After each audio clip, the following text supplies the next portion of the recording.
Moraes dá 2 dias para o governo do Rio de Janeiro entregar as imagens das câmeras usadas por policiais em mega operação.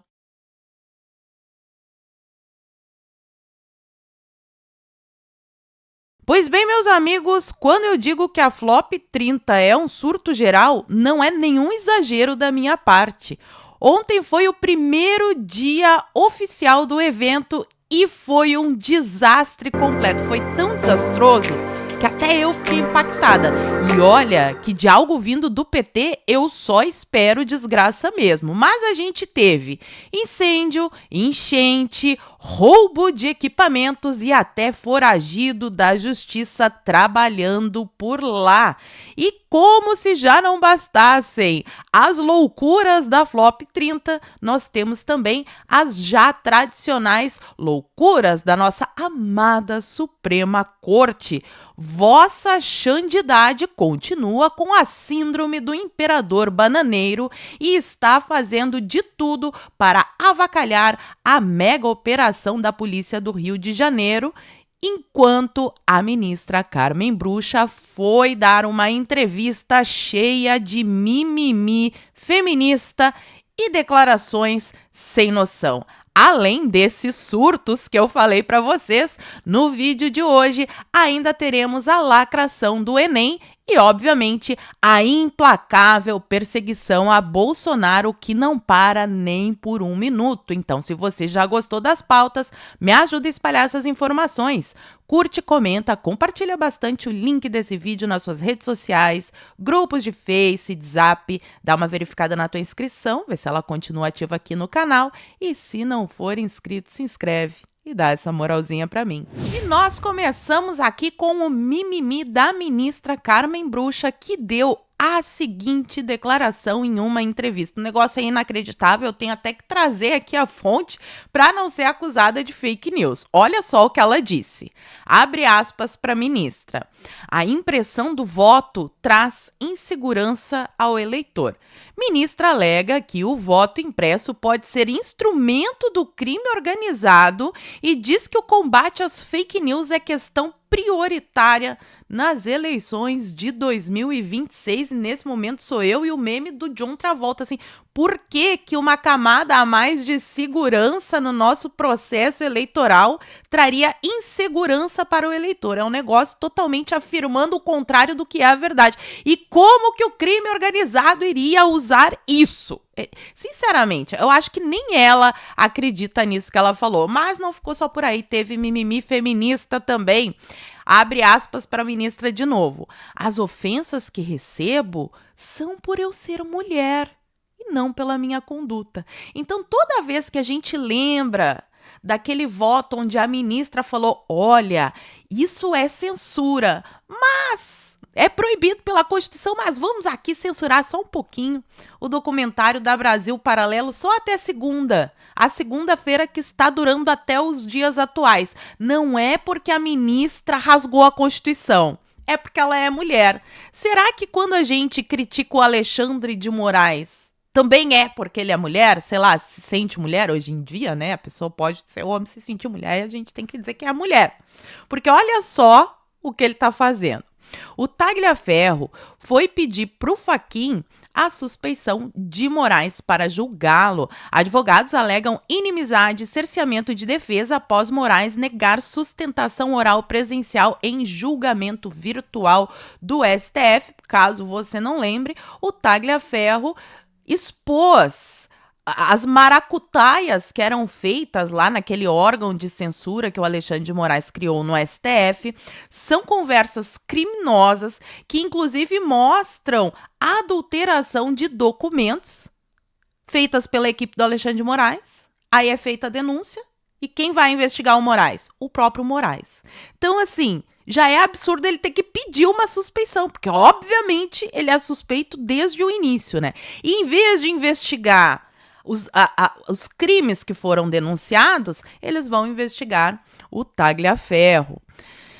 E Xande continua com sua obsessão em barrar a polícia do Rio de Janeiro, que está atrapalhando os trabalhos dos narcoterroristas. Aqui a Globo diz que o STF mas na verdade foi o Alexandre de Moraes, manda parar o inquérito de fraude processual em remoção de corpos em mega operação. Vocês lembram aqui no canal, quando eu comentei sobre esse assunto, que os corpos estavam apenas de cueca ali, de roupa íntima, porque haviam tirado deles as roupas camufladas, porque ia pegar mal, né? Ali um monte de cara com roupa camuflada, ia ficar bem óbvio que eles eram narcoterroristas, então os familiares, as pessoas ali, tiraram as roupas camufladas para eles ficarem de cuecas e parecer que eram apenas estudantes. O que o Alexandre de Moraes fez? Foi lá e mandou parar o inquérito que investiga essas pessoas que estavam acobertando o narcoterrorismo no Rio de Janeiro. E não para por aí. Moraes dá 2 dias para o governo do Rio de Janeiro entregar as imagens das câmeras usadas por policiais em mega operação. Ministro do STF também exigiu, a vossa santidade não pede, ele exige relatórios de inteligência, laudos do ML e determinou que o TJMP e Defensoria enviem informações sobre a ação. A única dúvida que eu fiquei aqui, e eu perguntei ontem lá no Insta e no X, é o seguinte: e se a polícia do Rio de Janeiro, o governo do Rio de Janeiro, tiver feito igual o Flávio Dino fez? Apagado as imagens, porque foi isso que o Flávio Dino fez com as imagens do 8 de janeiro, né? Ai, ó, apagou, não podemos ver as imagens. Se a polícia do Rio de Janeiro fizer a mesma coisa, o que será que vai acontecer? O que vocês acham? Já deixa pra mim aqui nos comentários. E aqui nós temos a confissão escrachada, desavergonhada, daquilo que a gente vem denunciando há muito tempo. O STF interfere na disputa democrática, tirando os candidatos da oposição, como, por exemplo, o Eduardo Bolsonaro, tá aqui o Sakamoto, blogueiro oficial do Lula. STF começa a tirar Eduardo Bolsonaro da eleição para a alegria de Tarcísio.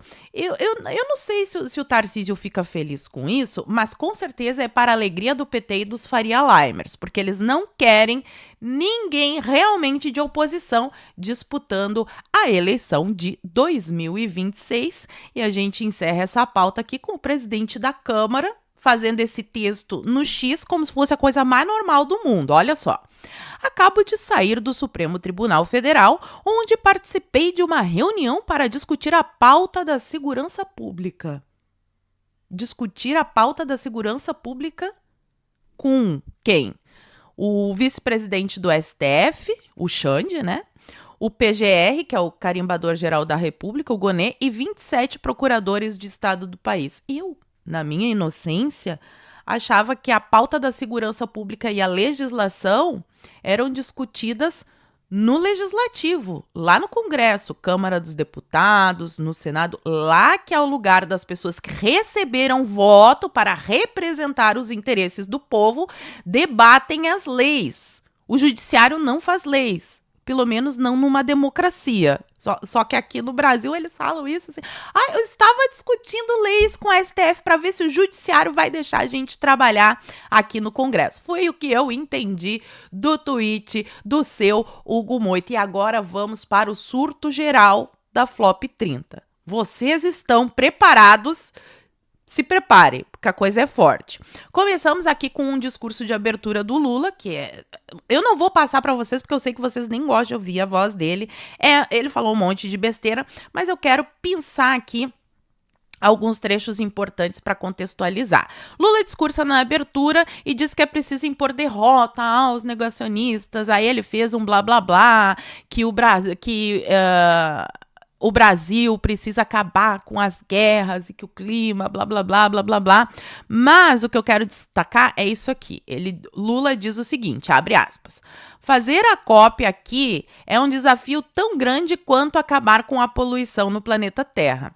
Seria mais fácil fazer a COP em uma cidade que não tivesse problema, mas a gente resolveu fazer a COP 30 em um estado da Amazônia para provar que quando se tem disposição e compromisso com a verdade, a gente prova que não tem nada impossível. O impossível é não ter coragem para enfrentar desafios. Então, o Lula disse assim, o óbvio, né? Seria muito mais simples, muito melhor fazer esse evento da Flop 30 em um estado que tivesse infraestrutura, uma vez que o povo do norte é totalmente esquecido entre aspas, né, pelo poder público. Eles querem manter aquela gente ali refém do sistema. Eles não têm saneamento básico, as estradas são de péssima qualidade, não tem infraestrutura. Então precisa construir essa infraestrutura. E nada melhor para os ouvidos de um político do que obra pública. Vocês lembram, né, da Lava Jato, os estádios da Copa? Obra pública costuma ter muito desvio de dinheiro. A gente sabe disso aqui no Brasil. E tá aqui o que, na minha opinião, se é que eu posso ter uma, motivou o Lula a fazer a Flop 30 lá no meio da Amazônia. Andresa Matais traz na sua coluna porque a presidência da República já gastou 382 milhões com a COP30. Só que esses gastos dizem respeito a pagamentos à ONU, dinheiro dos nossos impostos indo para a ONU, e até cotação de ônibus exclusivos em Belém. Lembrando que isso daqui é muito pouco, porque lembra do iate que eu falei para vocês? Aqueles gastos do iate, todos foram mantidos em sigilo, então tem muito gasto que está em sigilo, e esses 382 milhões é só o que eles divulgaram, ou seja, é só a ponta do iceberg, meus amigos. Essa COP30 no futuro, a gente vai ouvir falar bastante, do mesmo jeito que a gente ouviu falar da Copa. Se é que vocês me entendem. E já começa flopando. Falei para vocês que diversos líderes mundiais importantes sequer vieram ao evento. E agora a gente tem essa matéria aqui falando que a Alemanha achou arriscado investir em um fundo de floresta do Lula. Não tiro a razão deles. Eu não deixaria o meu dinheiro na mão do Lula se eu tivesse essa opção. Eles estão certíssimos. E agora vamos para uma sequência de desgraças. Aqui, eu vou tirar o som, mas eu vou passando as imagens para vocês. Nós temos a entrada da zona azul, da zona verde, deixa eu ver aqui, é da zona azul, que a Blue Zone, a zona azul, que é a entrada das autoridades. Imagina, eles terem que passar por esse alagamento. E, de novo, essa daqui é a pontinha do iceberg. Obviamente, lá em Belém, deve ter tido alagamentos muito piores, lá naqueles lugares que eles querem esconder do mundo. Mas a falta de infraestrutura berrou na COP30. Olha a entrada do evento. Mas não foi só na entrada do evento. Dentro do evento, também durante uma tempestade que teve ontem, o que aliás é comum nessa época do ano aqui no Brasil, dentro do evento também alagou e teve um monte de goteiras. Vocês estão vendo aí o transtorno, eles tendo que isolar áreas. Aliás, só uma pausa aqui, tem ainda áreas que estão sendo construídas, algumas tendas ainda estão sendo montadas. Eles sequer conseguiram concluir a estrutura do evento para o início. Igualzinho à Copa, a gente já sabe que do PT só vem isso mesmo. E o aeroporto da cidade, teve a chuva, e o aeroporto da cidade tá como? Pegando fogo, minha gente. Aí as imagens do aeroporto da capital da sustentabilidade jorrando CO2. Ó, uma nuvem de CO2 na atmosfera. Parabéns, Lula, parabéns. Comida? Também faltou. Comida acaba na COP30 e visitantes almoçam sorvete. No site da COP30 informa-se que, por motivo de segurança, é proibido trazer alimentos de fora da zona verde. Então, se o Lula não consegue acabar com a fome nem mesmo no evento que ele organizou, vocês acham que ele vai acabar com fome no Brasil? Ele se elege desde, sei lá, 2000, dos anos 2000, ele tá dos anos 90. Desde os anos 90, ele tá com esse mesmo discurso e após décadas de governo do PT, a gente tá vendo que continua a mesma desgraça e até na COP30 falta comida. Roubo Também teve, meus amigos, computadores e drones de entidades são furtados durante a COP30. E aqui tem um detalhezinho interessante. Olha só, o que aconteceu? O UOL nos conta: equipamentos estavam em espaço destinado a receber movimentos sociais. Eu não posso nem fazer piada com isso aqui, que pode dar cadeia. Você sabe quais são os movimentos sociais, né? Então, lá nessa área foram roubados computadores e drones e vários equipamentos, até o celular oficial da tal da ONG foi furtado. Eu acho que representa bem o PT isso aqui também, né, por um certo lado. Mas COP30 tem atores vestidos de animais rastejando pela Green Zone. Gente, a gente falou muito nas girafas da Amazônia, pois aqui teve até girafa no meio disso aqui, que é uma vergonha. E certamente teve dinheiro dos nossos impostos para fazer esse tipo de palhaçada aqui. E como se já não bastasse tudo que eu venho falando para vocês durante a semana e mais as loucuras, o surto geral desse vídeo, a Polícia Federal descobriu 5 foragidos da justiça entre os trabalhadores da COP30. Será que foram eles que furtaram os negócios? Pode ser também, né? Pode ser também. A Polícia Federal realizou o trabalho de checagem de antecedentes dos profissionais e empresas que prestam serviço para a Conferência da ONU. E já que estamos falando em crime e foragidos, eu trouxe essa notícia aqui que eu vi ontem que me deixou profundamente triste, também vocês irão ficar, que é o seguinte: quase 6 mil meninas de até 14 anos deram à luz na Bahia após terem sido violadas. Em 5 anos, apenas 55 crianças tiveram acesso ao negócio que mata o bebê dentro da barriga da mãe. Especialistas alertam que o projeto em tramitação no Senado pode dificultar ainda mais o atendimento das vítimas. E aquela velha mutreta da esquerda de apontar um problema real e sugerir uma solução totalmente absurda. Qual que é o problema que nós temos aqui? Meninas estão sendo abusadas. 6 mil. 6 mil deram à luz, fora as que foram abusadas e não ficaram grávidas, né? Então o número é bem maior. Isso daqui não é algo pontual. É um problema grave. Estamos falando da Bahia, estado governado pelo PT também, há décadas. Então, para resolver o problema, eles querem dar acesso a essa prática aqui, que pode, inclusive, tornar a menina estéril para o resto da vida e ela nunca mais ter um bebê, mesmo sendo o aborto legal que eles falam, né? Então, a solução para a esquerda não é prender criminoso, é matar bebê. Aí vai solucionar. Quer ver como eu não tô errada? Tá aqui, ó, de novo.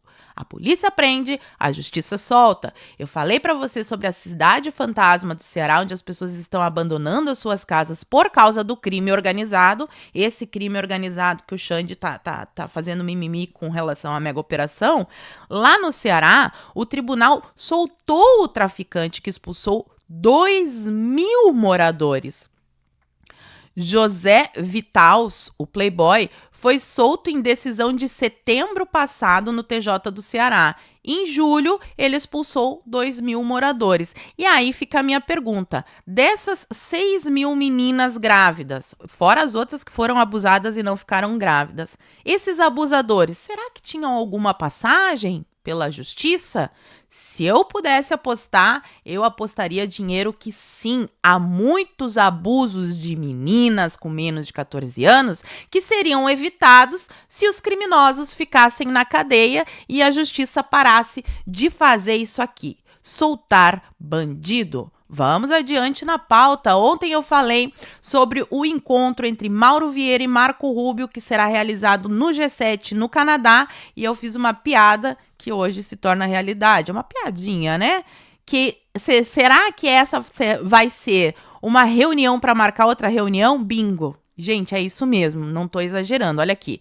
Lula avalia ligação a Trump por nova reunião para discutir tarifaço. Telefonema pode ocorrer caso a data para encontro entre dois chefes de Estado não seja definida em reunião nesta semana. Então, essa semana, Mauro Vieira e Marco Rubio irão se encontrar para marcar mais uma reunião. Trocando agora para a educação, esse final de semana foi realizado o Enem. Para variar muita lacração, Enem 2025 aborda feminismo, meio ambiente, crítica velada ao capitalismo. A lavagem cerebral continua a todo vapor porque a esquerda sabe que precisa de um povo totalmente burro, que não consiga sequer interpretar textos e fazer ligações, porque daí eles não fazem a ligação de certos partidos com certas organizações criminosas e fazem um L na eleição. É assim, começa desde pequeno, lavando o cérebro das crianças para que quando façam 18 anos elas cheguem na urna e façam um L. E aqui no Rio Grande do Sul, meus amigos, foi oficializada. Infelizmente, essa é uma prática que acontece há muito tempo aqui no Rio Grande do Sul. Os professores que estiverem me assistindo podem falar aqui nos comentários se acontece no estado de vocês. Eu acho que sim, mas olha só o absurdo. Governo do Rio Grande do Sul oficializa para 2026 a regra que prevê passar de ano alunos reprovados em até 4 disciplinas. E aí o melhor vem da SEDUC, Secretaria de Educação, a justificativa. Norma já em vigor em 2025, foi renovada para o próximo ano letivo. Segundo a SEDUC, o objetivo é dar oportunidade de aprendizado a estudantes. De novo, distorcendo completamente, porque o aluno reprova em 4 disciplinas, aí ele passa de ano e tem que apresentar estudos complementares. Ou seja, esse aluno que foi reprovado nas 4 disciplinas, no ano seguinte, além de não ter acesso à aula como ele deveria ter, ele ainda dá um trabalho extra para o professor. Não aprende, gera mais trabalho para o professor e tira a oportunidade desses alunos de aprender efetivamente. Porque se eles foram reprovados e tu quer dar uma nova oportunidade, tu faz eles assistirem às aulas de novo. Pelo menos teoricamente deveria ser assim, né, pessoal? E para finalizar aqui, um tema que eu bato todos os meus vídeos, que as pessoas não podem esquecer, é a perseguição a Bolsonaro. A gente sabe que o Alexandre de Moraes quer, porque quer mandar ele para Papuda por uma questão de vingança pessoal. E agora nós temos aqui a Celina falando o seguinte: a Papuda não tem condições de receber Bolsonaro, diz a vice-governadora do Distrito Federal. Celina Leão argumenta que o ex-presidente precisa de dieta especial, lembrando aqui que ele tomou uma facada no bucho, para falar a linguagem bem popular, ele não pode comer qualquer coisa e tem a saúde debilitada, precisa de cuidados médicos, obviamente ele tem que ter uma dieta especial. O Distrito Federal chegou a pedir o laudo para a STF para avaliar condições, mas o Moraes negou, que foi o que a gente comentou aqui, o próprio governo do Distrito Federal dizendo: não há condições de receber o Bolsonaro aqui. Em primeiro lugar, que o Bolsonaro nem deveria estar preso, aliás, ninguém sabe nem por que ele está preso. A justificativa foi porque o Eduardo Bolsonaro estava lá nos Estados Unidos ameaçando a democracia, aí o Bolsonaro não é indiciado nesse inquérito, continua preso sem nenhuma justificativa, sendo julgado e condenado por um golpe que teve venda de algodão doce. E tem gente que finge que esqueceu o assunto ou trata esse absurdo como normalidade. Agora eu quero saber o que vocês acharam disso tudo que eu contei para vocês. E por hoje eu vou ficando por aqui. Muito obrigada por terem assistido ao vídeo até o fim. Fiquem todos com Deus, um beijo e até a próxima. Fui!